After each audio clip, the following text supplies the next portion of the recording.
Hi, my name is Dr. Ayaz Afsa, and our topic today is using questionnaires. That's part of data collection. The arrangement or the outline of the lecture would be like this.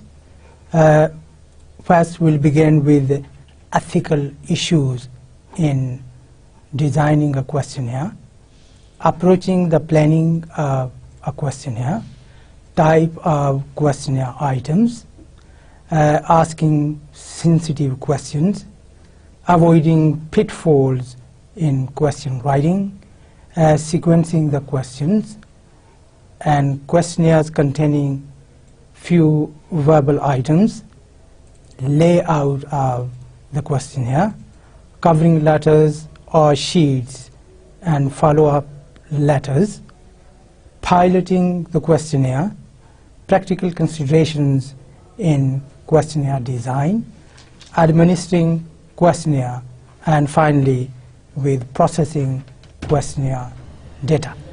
Using questionnaires is one of the basic tools of collecting data, and that's why it's our prior number one in data collecting tools.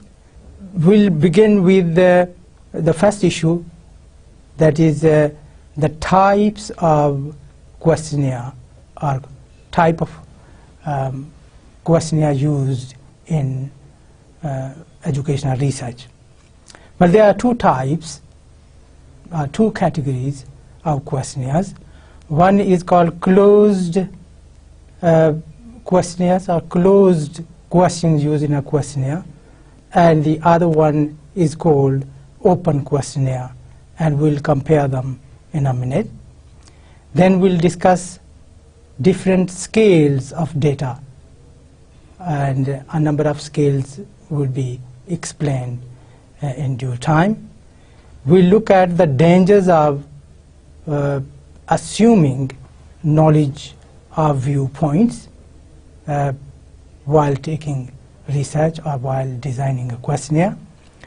Then we'll move on to discuss different types of questions in a questionnaire, such as there are certain dichotomous questions, multiple choice questions, rank ordering, rating scales, constant sum questions, ratio data questions, open-ended questions, and matrix questions, and at the end we'll discuss contingency questions, filters, and branches.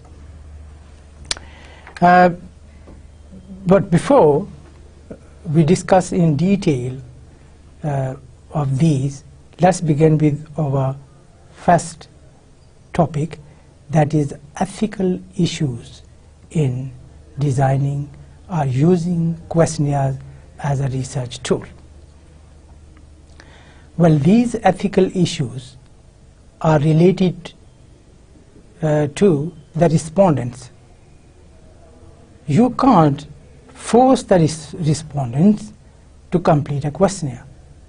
That is the first ethical issue. Respondents are doing a favor to a researcher. You as a researcher, you can't force them, compel them to fill in the questionnaire for you.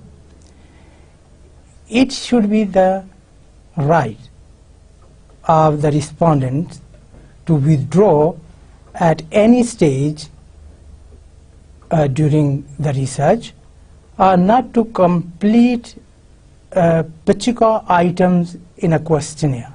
I mean, they leave it unattempted or leave it unfilled. There should be the potential of the research to improve the situations of the respondents.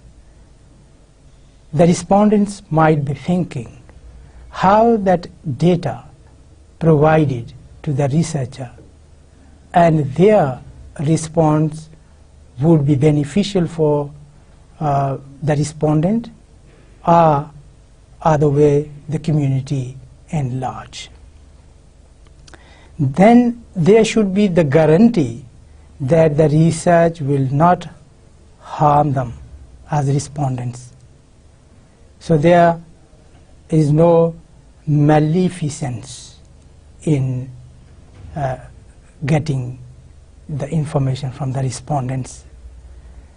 There should be the guarantee or the guarantees of confidentiality, that whatever information will be taken would be treated confidentially and it will not be revealed to someone, or it will not be used for any other purpose than the research. The name and other information of the respondents would be kept anonymous, and there would be non-traceability in the research, that people won't be able to get that personal information. There won't be any way to other people to trace the respondents. And then there should be the degree of threat or sensitivity of the questions taken into consideration, which may lead to respondents over-reporting or under-reporting. Well, the questionnaire and the question asked should be objective, and there shouldn't be a threat to the respondents, and there shouldn't be sensitive questions asked in it, because those questions may lead to respondents'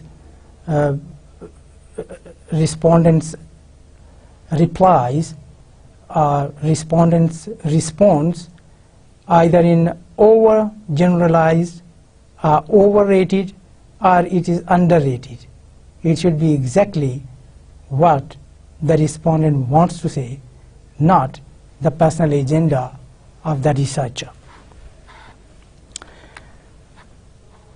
Okay, in addition to these ethical issues, which are actually outside the questionnaire itself, there are certain factors which are part of the questionnaire, which deals with the content of the questionnaire itself. And some of them are its coverage of issues. Does the questionnaire or its content covers the issues which are pertinent, precise, and they needs to be addressed, or they are irrelevant? In addition to that, within a questionnaire, this should be the factor, that is ability to catch what respondents want to say. The questionnaire, and there are choice of questions in it, should have the ability, a potential to catch what respondents want to say, not to promote the researcher's personal agenda. Are there sufficient screening that there is no biasness in the questionnaire, and there is an assurance, a certainty that it would be valid and reliable. The validity and reliability of the questionnaire should be ascertained. And then another factor is that the issue of methodological rigor and fairness. Methodologically correct, fair, objective, and fulfills all the criterion.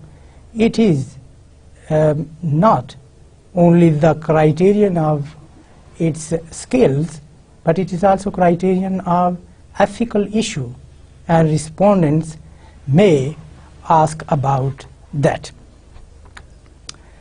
Well, if these ethical issues are not properly addressed, the respondents will react if they consider any item in the questionnaire to be offensive, intrusive, or misleading, biased, misguided, irritating, inconsiderate, impertinent, or abstruse.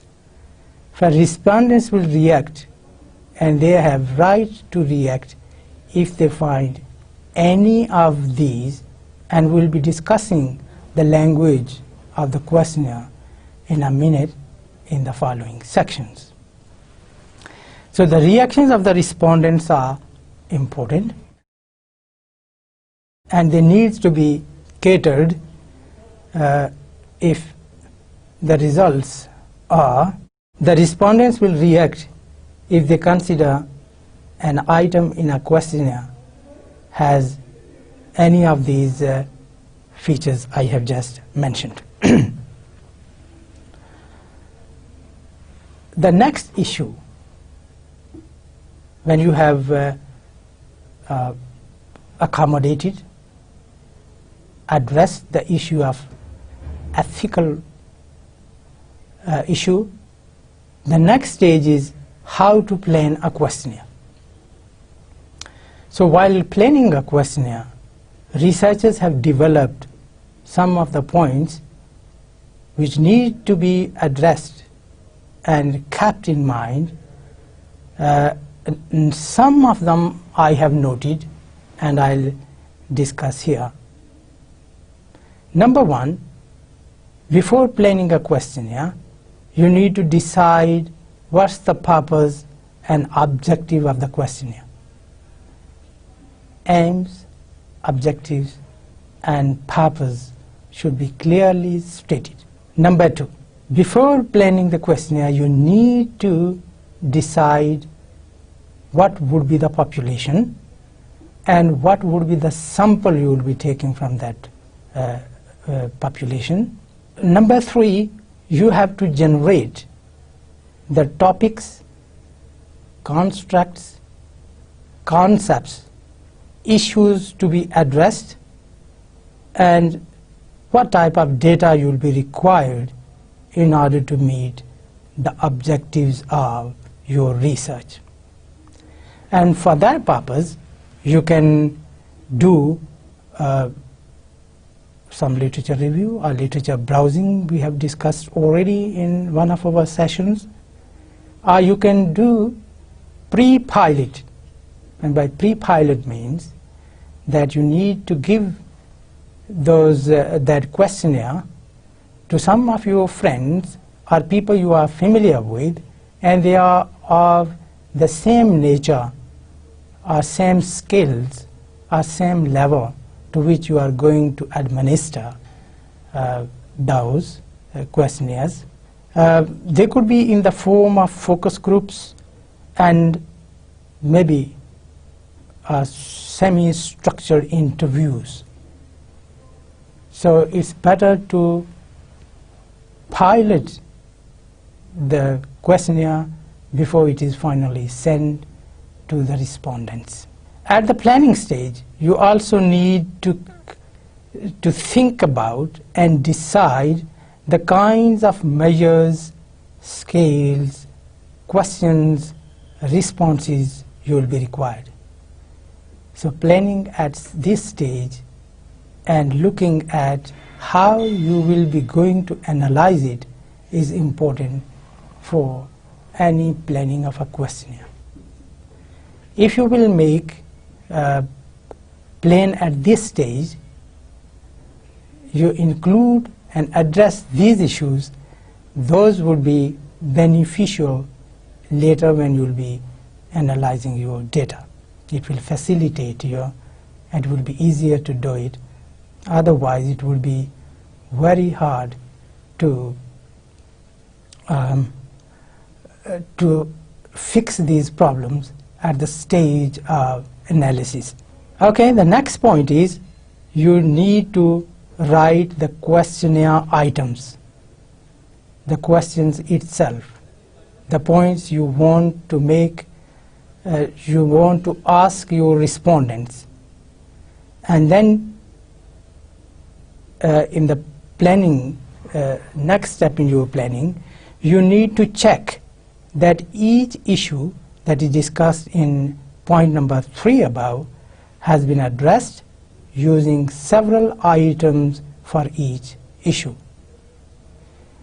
Then you pilot, as I explained with reference to number 3, that you pilot the questionnaire and refine items as a consequence.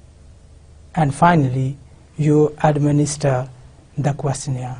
And by administering means you distribute either personally or using your friends or through the email or through the post.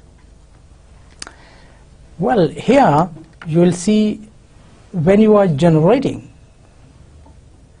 ideas, I have presented it in a diagram form for your ease. So there are a few guidelines for constructing a questionnaire. Say there is a question you want to include in your semi-structured interview or in your questionnaire, and you have a question: why do people have double glazing on their windows in their houses? So your question would be something like, do you have double glazing on any window in your houses? Well, I think you will be familiar with the term double glazing. Double glazing is used especially in the UK, where the weather is very cold, and a single glazing on the windows is not as good to keep the heat inside the room as the double glazing. So if you have this question, or any kind of question, that is just an example, it could be asked, do you have double glazing on any window in your house? So you don't know what would be the answer of the question. Well, there could be two possibilities.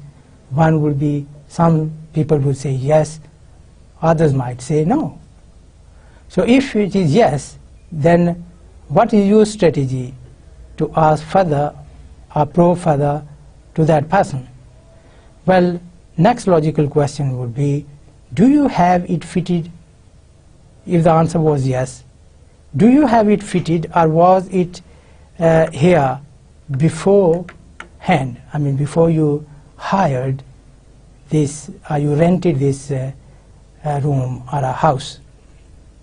There could be two possibilities again: fitted by the present occupier, or it was fitted before the occupant moved into the house. If it was fitted by present occupant, look at the diagram, fitted by present occupant, next question would be, what are the reasons for you getting it installed? Why did you get it? And then the next logical question would be, what are its advantages, or what are its disadvantages? If you ask these questions and you follow another line of questioning, that would be, it was fitted beforehand. So you can't ask the same question, so the question would be different, and that would be, do you think you would have moved in here if it was not installed? Maybe it's the reason you have rented this house, or you have hired this house. And next question is, what are its advantages, and what do you think, what are disadvantages? If your line of questioning starts with no, so the next question after, do you have double glazing on any window in your house? And if the answer is no, the next logical question would be, do you have any plans to get it installed or not? So there are two possibilities again. One is yes or no. If you take the yes, logical sequence would be, what were the reason for you getting it installed? And the next question, what do you think are its advantages and its disadvantages? And if you follow the no answer and sequence, if you were given a grant to look at this, I have shown the arrows to make it clear. If you were given a grant to complete the work, would that make any difference or not? What do you think are its advantages and its disadvantages? This is just an example that how you construct your questionnaire and your line of thinking and generating questions. It is at the planning stage, and you have a chance to revise them if you think that you have missed any point or you have overdone any point. And you are looking all the possibilities, the exhaustive one, not just one line of asking questions. Well, some of the researchers have developed, on a research methodology book, any book begins with some guidelines for constructing questionnaires. Some of the points I have summarized here, which most of the researchers on developing and designing questionnaires have discussed in their works. For designing or constructing your questionnaire, the first consideration is that decisions about the question content, what should be included in the questionnaire. And number two, decisions about the language of the questions used. We can say that what is the question wording used, and you have to make decisions about form of response to the question, what form you will use to get the answer from the respondent, and you have to make decisions about the place of the question in the sequence. There would be a number of questions, of course, in a questionnaire. So what order you will put those questions once they have been prepared. So there are four important areas for constructing a questionnaire: its content, its language or wording, the form of response you want to get from the respondents, and the order you want to present the questions, their sequence. Let's take them a bit further. Number one, that was a decision about question content. So what do I mean? About the content of the questionnaire. Well, some of the questions you need to ask, what content you need to include in the questionnaire. Number one, is the question necessary? And how will it be useful for you to get the information you need to know? How is going to help you in the claim you are going to make or the research you are going to conduct? It shouldn't be just a question for question's sake. Are several questions, second point, are several questions needed on the subject matter of this question? You have taken one subject as a content of your questionnaire. The logical development or the sequence of questions is that whether only one question would be sufficient, or you need to ask a number of questions in a sequence to probe the responder or to get the response in depth. So you have to decide whether it would be just one question or a set of related questions you are going to ask. Number three, do respondents have the information necessary to answer the question? So don't ask a question and make it a part of your questionnaire where you think the respondents may not have sufficient knowledge, they may not have enough knowledge to answer that question.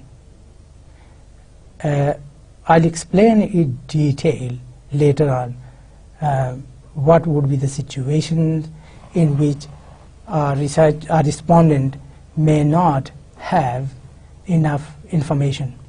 I'll just give you one example here.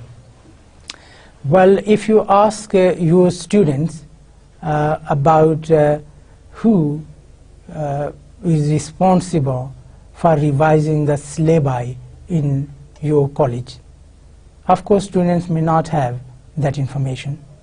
That information would be with maybe the head of the department or the head of the institution, or maybe the teachers, but not necessarily the students. That is just one example. The point is that make sure you should understand your respondents, and you make sure that your respondents would have information about what you are asking them.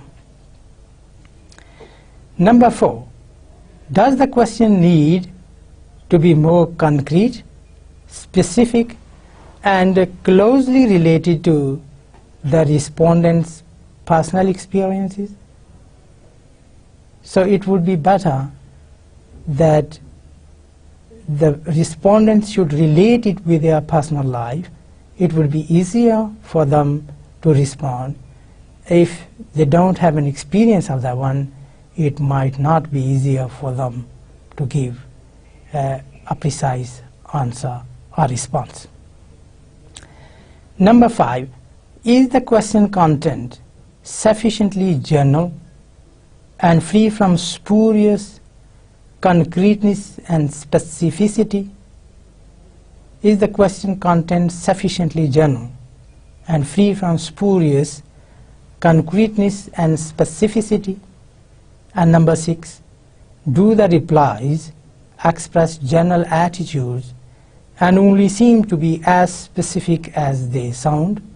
And number 7, is the question content biased or loaded in one direction without accompanying questions to balance the emphasis?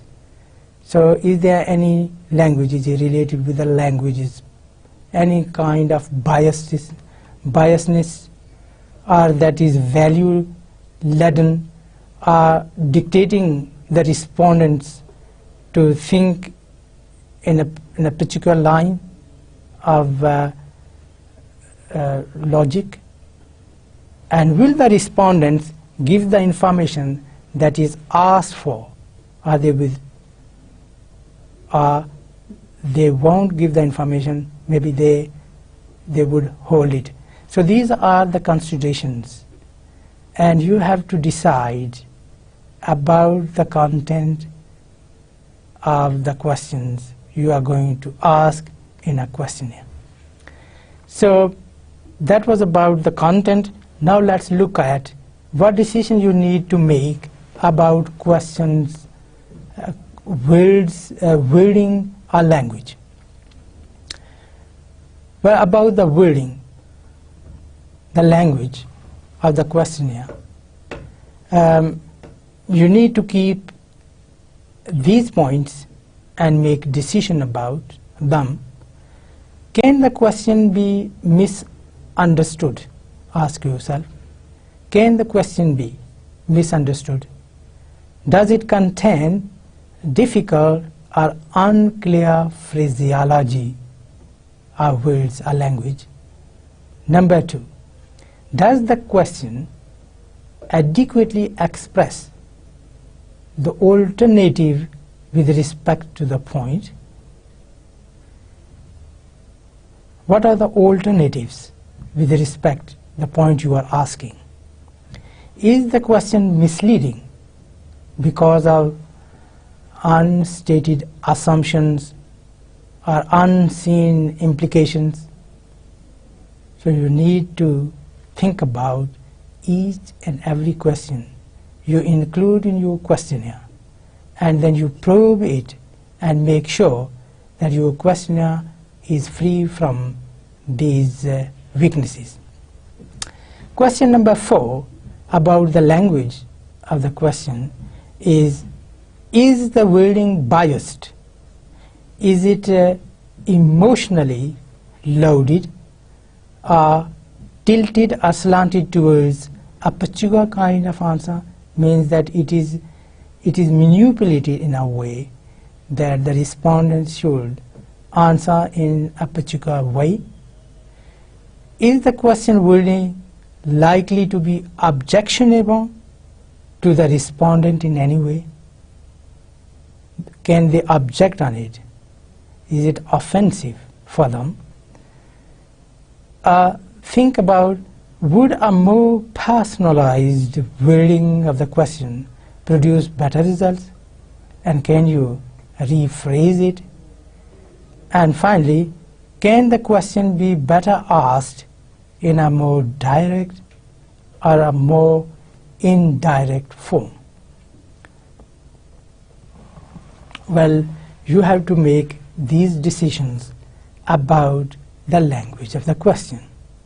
So in A, we discuss about content of the questionnaire, and in this slide we have discussed about the language of wording of the questions. Now point number 3, that is C here, is you have to make decisions about form of response to the question. And by form of response to the questions, I would like to say 4 points should be kept in mind, are decided. Number 1, can question best be asked in a form calling for check answer, a short answer of a word or a two or a number, free answer, a check answer with follow-up answer? But that is the format of the answer you are expecting from the respondents.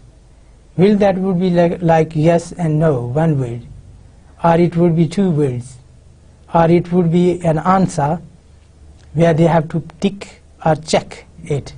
So you need to think about which would be the appropriate form of answer when you are planning the questionnaire. If a check answer is used, tick, which is the best type for this question? In a minute, we'll discuss different types of questions. So it is related with that one. If you are asking your respondents to check, so what type of questions would be appropriate for the purpose, whether the dichotomous or multiple choice or scale questions, which I'll explain in the coming slides. Number 3, if a checklist is used, does it cover adequately all the significant alternatives without overlapping and in a defensible order? Is it of reasonable length? Is the wording of items impartial and balanced, not positively or negatively charged? Is the final part you need to decide about the form of questions would be, is the form of responses easy, definite, uniform, and adequate for the purpose? These are the points which you keep in your mind when you think about the form of response you want to get from your respondents. And the point number 4 is you have to make a decision about the place of the question in the sequence. Which questions you will ask in the beginning and which questions should be in the middle or at the end. So you need to keep 3 points and you have to decide about them while planning a questionnaire. Is the answer to the question likely to be influenced by the content of preceding questions? Is the answer to the question you are asking is likely to be influenced by the content of preceding questions? And if it is, don't use it. Number 2, is the question led up to in a natural way? Is it in correct psychological order? If you ask sensitive question in the beginning, it may put off the respondents and they will leave it without answering. So there would be a strategy, I'll explain it later on, that if there is any hard question or a sensitive question, but that's important for you to get the answer from, that shouldn't be asked in the beginning. And point number 3 is, does the question come too early or too late from the point of view of arousing interest and receiving sufficient attention, avoiding resistance, and so on.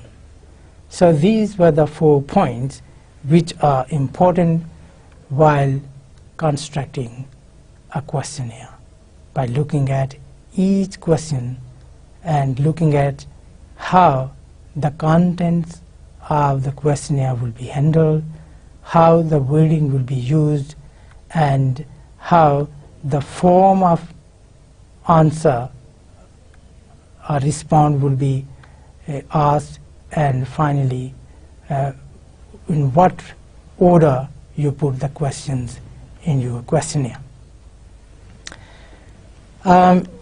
Next point about designing questionnaires is operationalizing the questionnaire.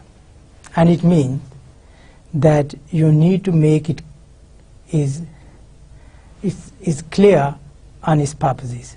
So you need to make sure that the questionnaire or the question asked in it are clear to its purpose.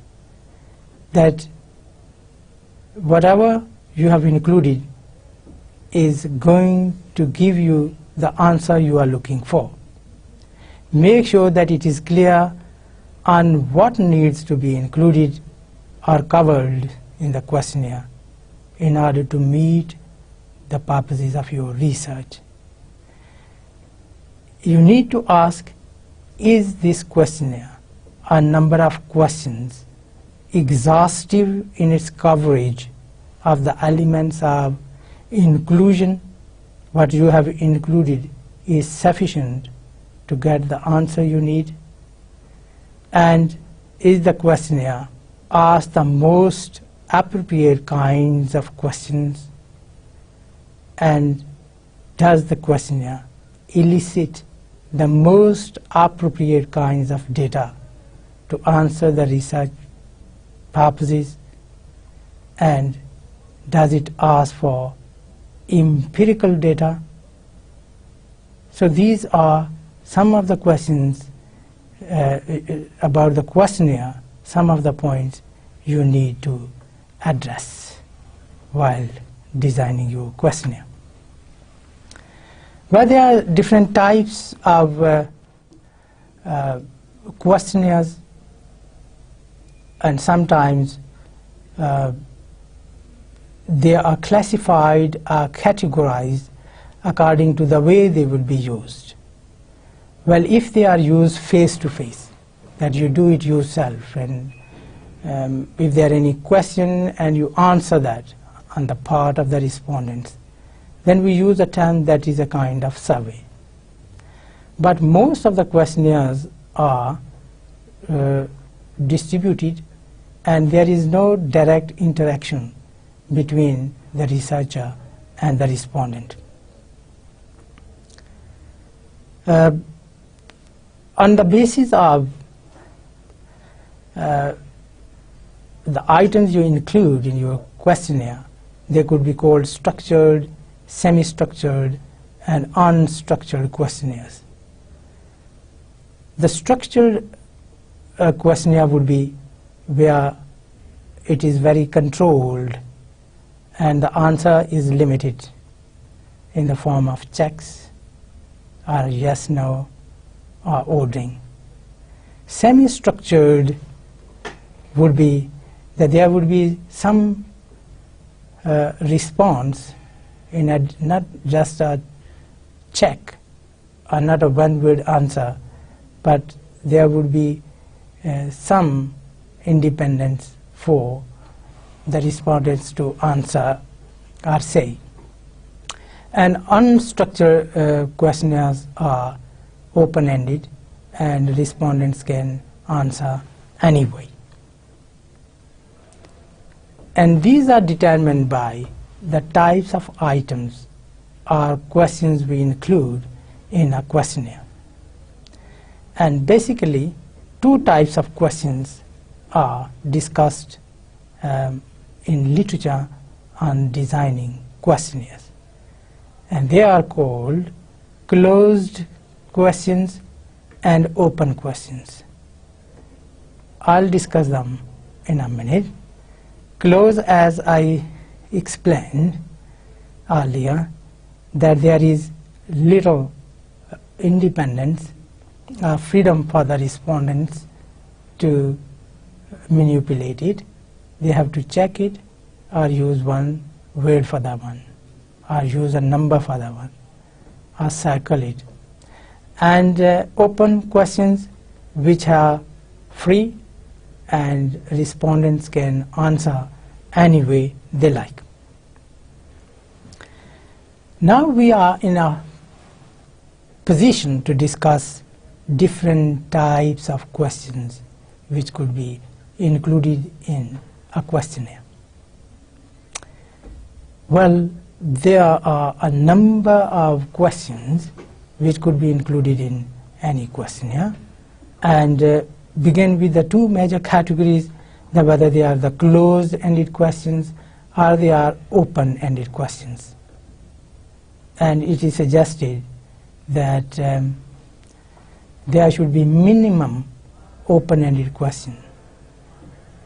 And it has a reason which we'll discuss in detail later on, that if there are open-ended questions, there is a problem at the stage of analyzing them. They are difficult to analyze as compared to closed-ended questions, which are easier to analyze, and they are recommended if the data is large. There can be a scales of data about the items included in the questionnaire. There are dangers of assuming knowledge or viewpoints or some kind of biasness in the questions. And there are a number of types of questions which can be categorized into dichotomous questions, which have dichotomy, or which have just two answers. It could be either A or B, yes or no type of questions. Especially a question like your gender, is a male or female, so it is a dichotomous. There isn't any third category. You are married or unmarried, or your nationality. So such types of questions have dichotomy, where there is either or response. Then you have a multiple choice questions, rank ordering questions, rating scales questions, constant sum questions, ratio data questions, open-ended questions, matrix questions, contingency questions, filters and branches. I've already discussed in one of the previous slides, but here we are going to discuss them a bit further. Begin with each of them one by one and giving you an example of each. So let's begin with closed and open questions and how do we compare them. As I said, there are several types or kinds of questions and their response modes in questionnaires, and some of them are we going to discuss now. Closed questions prescribe the range of responses from which the respondents may choose. So if it's a closed type of questions, there is a limited range for the respondents to choose from. That is characteristic of a closed type question. Another feature of the closed questions are they are highly structured and they are useful in that they can generate frequencies of responses amenable to statistical treatment and analysis. So they are good basically for making frequencies or treat them in a statistical way and analyze it.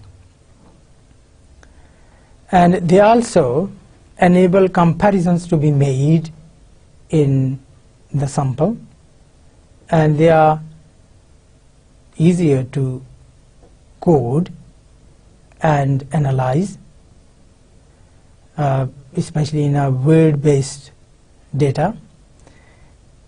They are directly to the point and deliberately more focused than open-ended questions. Directly to the point, and they are deliberately more focused than open-ended questions. So these are some of the features of the closed type of questions. If you compare them with the open-ended questions are useful if the possible answers are known, or the questionnaire is a kind of exploratory. And by exploratory I mean that it is a wide type of questions which helps in exploring rather than describing something. Open-ended questions enable respondents to answer as much as they wish. They are not restricted like the closed-ended questions. They are not controlled. They are free and they can answer any way they like, and they are suitable for investigating complex issues. That was about the difference between open-ended and closed-ended questions.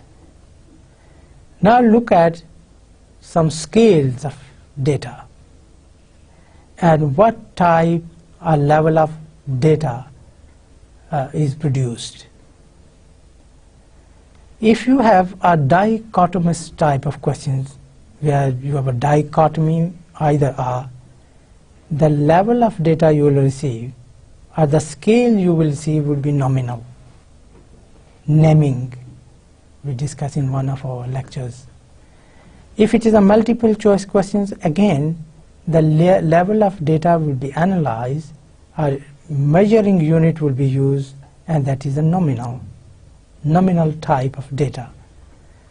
If you have a rank order, that is a ordinal. You give order to your data, prioritize which is most important and which is least important, which is high and which is low. So there would be some kind of ranking. So it is ordinal It puts order or rank type of scale or level. If it is a rating scale, that is also ordinal. And if it is a constant sum questions, which I'll explain after this, are also a kind of ordinal data. And then you have a ratio data questions, which uses ratio type of scale or measurement. And then you have open-ended questions, that is a kind of word-based data. So the next point is about the dangers of assuming knowledge or viewpoints, that your questionnaire should be free from this. Or you assume the knowledge or viewpoints of the respondents. There is often an assumption that respondents will have the information or have an opinion about matters in which researchers are interested. So that is the danger of assuming knowledge. You think that something which matters to you, something which is of interest to you, other people would also be interested in it. Your respondents may not be interested in it. So you should be aware of this pitfall or this danger. Then there is also an issue of choice of vocabulary and concepts and information behind them. So the language and the concepts behind the language should be in the reach or in the grips or in the grasp of the respondents. It shouldn't be beyond their understanding or their grasp.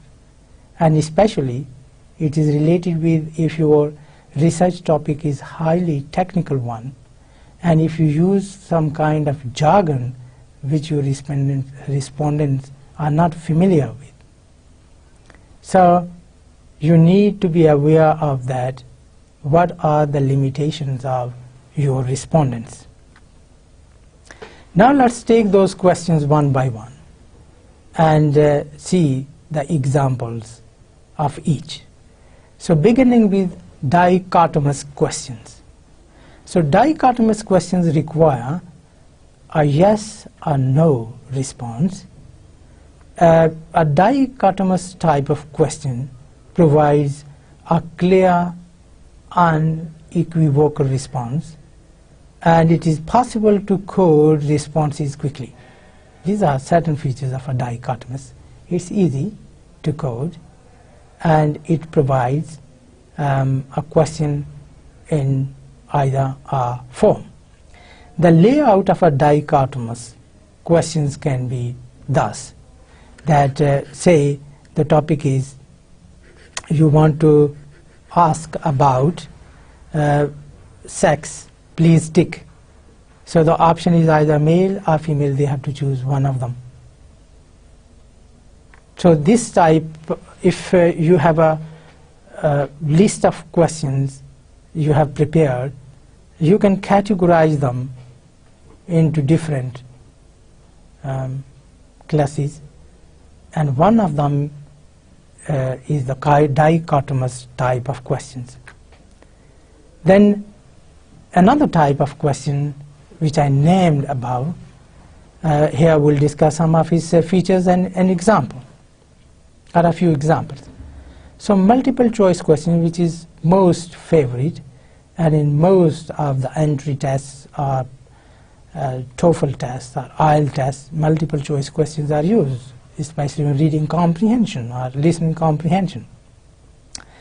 Multiple choice questions are used where the range of answers is designed to capture the likely range of responses to given statements.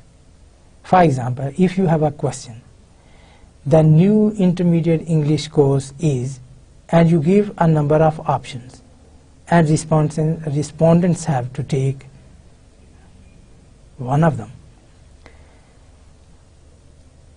The new intermediate English course is, and then this is the stem, and then you have the options. What are the options? A waste of time, an extra burden on teachers, not appropriate to our school or college, a useful complementary scheme, a useful core scheme throughout the school, well presented and practicable. So you have the STEM and you have the options, and the respondents have to pick one of them. So this is a type of question which is called multiple choice question. There could be other examples. The layout of a multiple question can also be like this. When it is asked about teaching experience, and say number of years in teaching, please tick. You have 1 to 5 years, or 15 to 24 years, or 6 to 14 years, or more than 25 years. So you are given options here, A, B, C, D, and the respondents have to take one. So this is another example of a multiple choice questions, means you have more than one choices.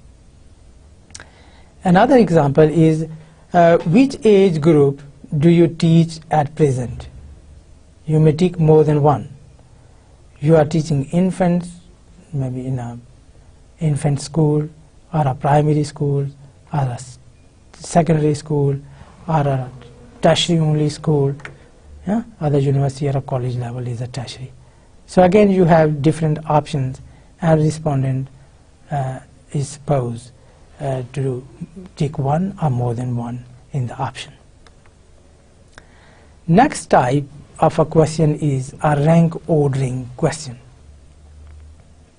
The rank order question is similar to the multiple choice questions in that it identifies options from which respondents can choose, yet it moves beyond multiple choice items in that it asks respondents to identify priorities, not only to choose but also to prioritize according to their importance or the value the respondent give them. Okay? So ranking order is choosing and prioritizing. Example of that one is, please indicate your priorities by placing numbers in the boxes to indicate the ordering of your views. So a key is also provided. So if they write 1, it means the highest priority, and if it is 2, it is the second highest, and the 3, the third, and in this way it goes on. So if you have a question that the proposed amendments to the English as a second language scheme might be successful if the following factors are addressed. It means all factors are important, but the respondents have been given a choice, or they are asked to prioritize which they think is number 1 and which they think is the least in the priority. So which should come first, and then next, and then after that.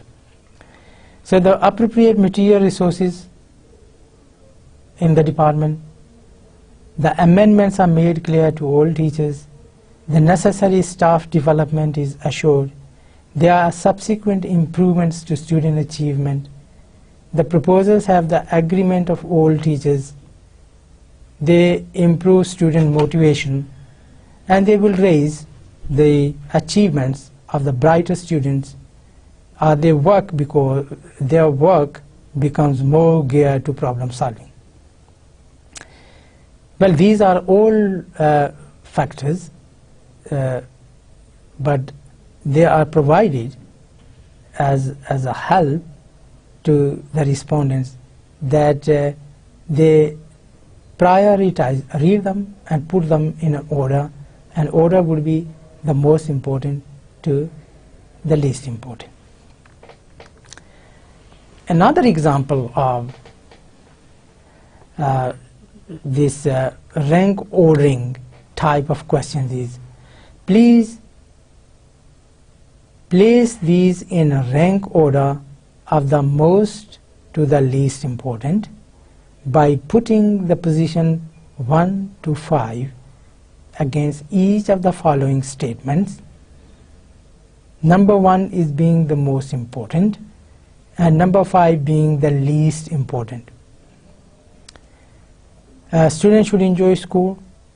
Teachers should set less homework. Students should have more choice of subjects in school. Teachers should use more collaborative methods.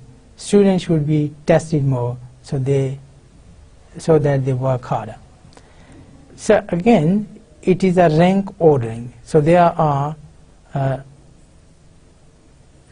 5 options: 1, 2, 3, and 4, and 5. And the respondents have to number them, that 1 would be the most important, and the second most important, and the third most important, and the third important, and the last important, according to their own criterion. So that is another example of rank order questions. And look at the language of the questions, the instructions. It should be clear and clearly stated and defined what the respondents should do. It should be easier to understand. Okay, next type of question is a rating scales question. And in rating scales, there are a number of scales developed by some of the theories, and they are famous by their names. The most famous one is the Likert scales. There are also semantic differential scales, and Thurston scales, and the Gutman scales. These scales are very important devices for the researcher, as they build a sense of differentiation of response while still generating a kind of numbers 1, 2, 3, 4, 5.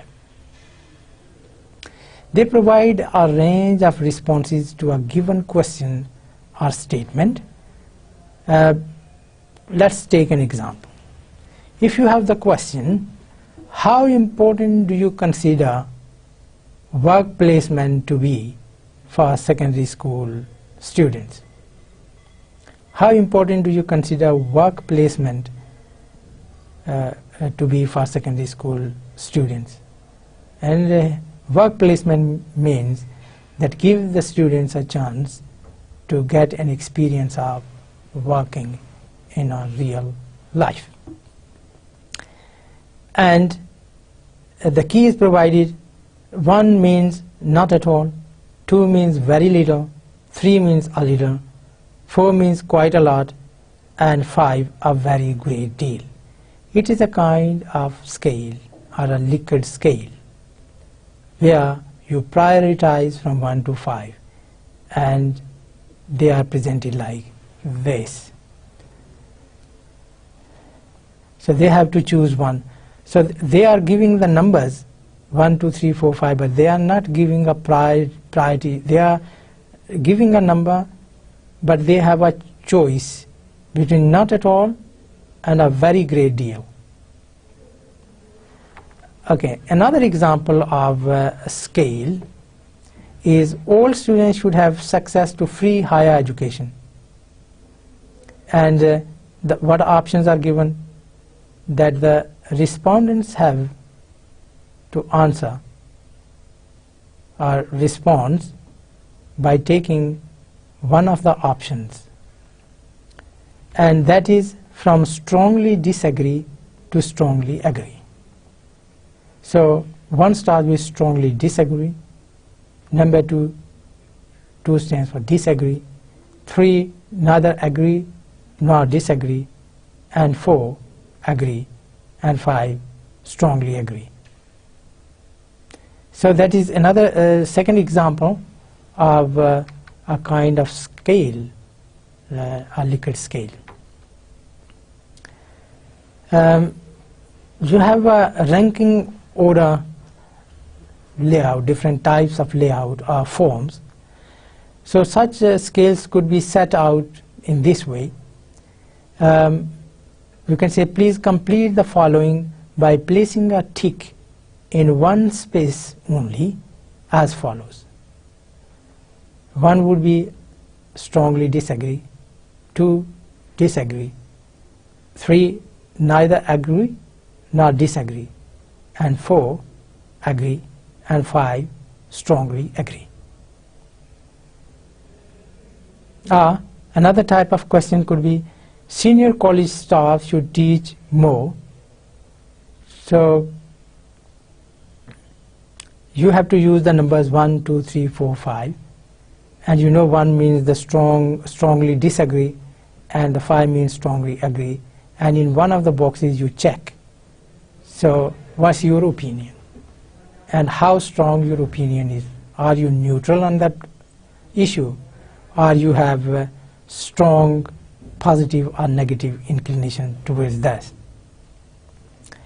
You can use it on a scale that on the one end you have 1 that is useful, and on the other end you have, other extreme you have the useless, and then they are equally divided, and the students, the respondents are asked to place it at the mark where do they think it should be from 1 to 7.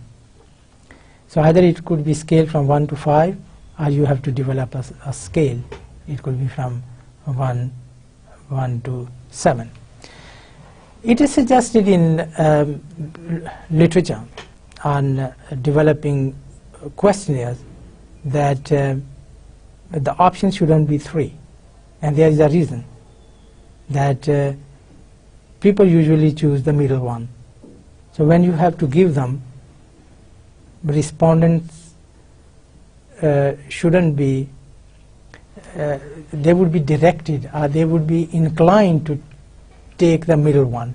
But if there would be 4 options, then they would have to think it. Maybe this point will be discussed later in our discussion. It will be discussed further. So respondents indicate their opinion by circling or putting a mark on that position on the scale which most represents what they feel, what are their true feelings. So researchers devise their own terms, and they are polar opposites. It is also, it can be possible that you don't have standard scales, as I mentioned, like the Likert scale that's finished, or you have Thurston scales or Gutman scales, or you have 5 options or the 7 options. The researchers can, you can develop your own scale, and you can use, you see, the polar opposites. For example, you can say approachable and unapproachable. I have put them in a linear order here, but they are supposed basically to be 2 columns, and you match them like this: approachable and unapproachable, a binary opposition. Whether it's a generous or a mean, friendly should be unfriendly here.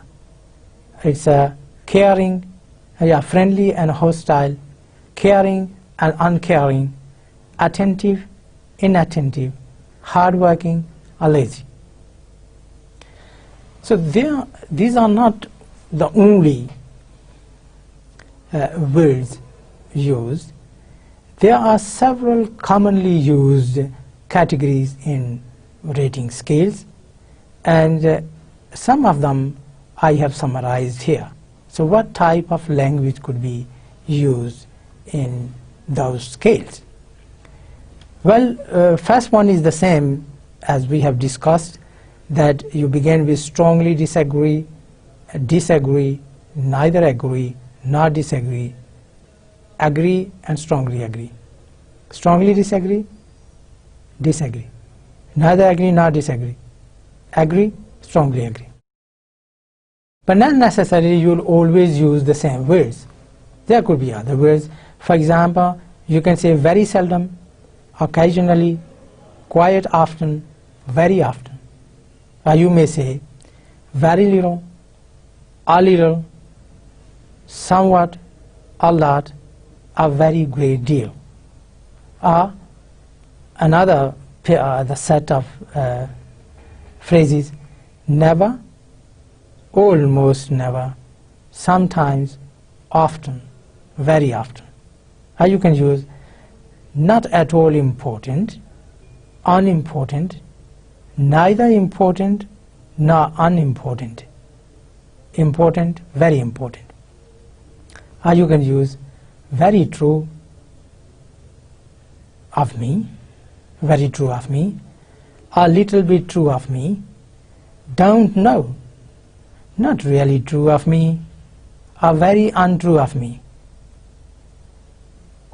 And you can use the other way round. Instead of beginning with strongly disagree, you can say strongly agree and agree, uncertain, disagree, and strongly agree. So these are some of the phrases which can be used in a kind of in a scale such as a Likert scale. And this is the phraseology, the words which can be used in developing, in writing a question item and giving the options. Well, another type of a question which you can use in your questionnaire is called a constant sum question, or a type of question. In this type of question, respondents are asked to distribute a given number of marks or points between a range of items. For example, if you have a constant sum questions, its wording would be like this: please distribute a total of 10 points among the sentences that you think most clearly describe your behavior. You may distribute these freely. They may be spread out or awarded to only a few statements, or all allocated to a single sentence if you wish. So you have total 10 points and you have maybe 5 or 6 statements. There shouldn't be 10 statements, otherwise they will give 1 to each. And then you distribute those 10 points into 6 or maybe sometimes 4. And they are not supposed to be given equally, but they shouldn't exceed the number 10, and there shouldn't be total less than 10. So which statement you will give 2, 3 or even more, and you have to adjust 10 points. So what are the options? I can take advantage of new opportunities. Out of 10, how many you can give to this statement? I can work effectively with all kinds of people. Generating new ideas is one of my strengths. I can usually tell what is likely to work in practice, and I am able to see tasks through to the very end, and I am prepared to be unpopular for the good of the school. So these are 6 statements, and you have 10 points. Give those 10 points to these statements. So there should be a variety of questions in your questionnaire. There shouldn't be one type. That's what our topic was. That the information you need, that should be precise, and that shouldn't be in one format, because all information you need will not come by asking one type of question, yes, no questions, or multiple choice questions, or ratio questions, or rank order questions, scale question, like a Likert scale questions, or the constant sum questions.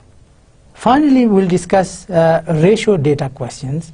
And ratio data questions deal with continuous variables where there is a true zero. And what type of questions are they? If you ask someone, how much money do you have in the bank?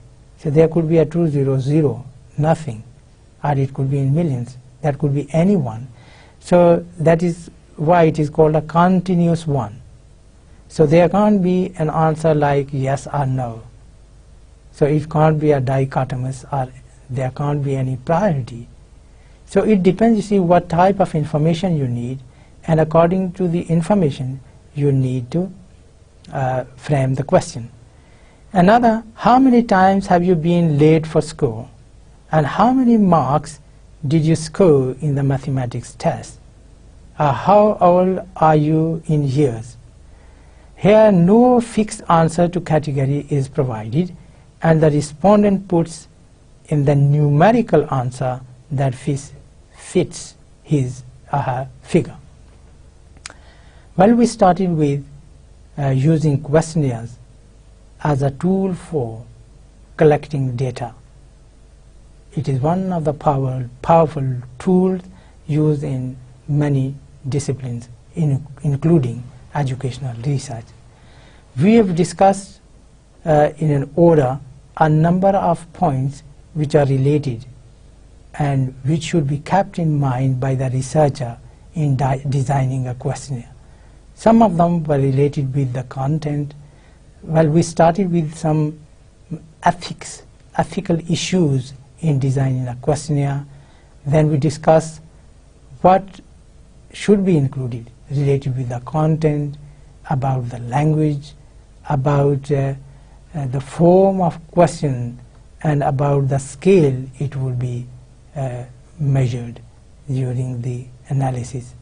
And then a number of types of questions which could be included in the questionnaire to make it precise, accurate, reliable, and valid.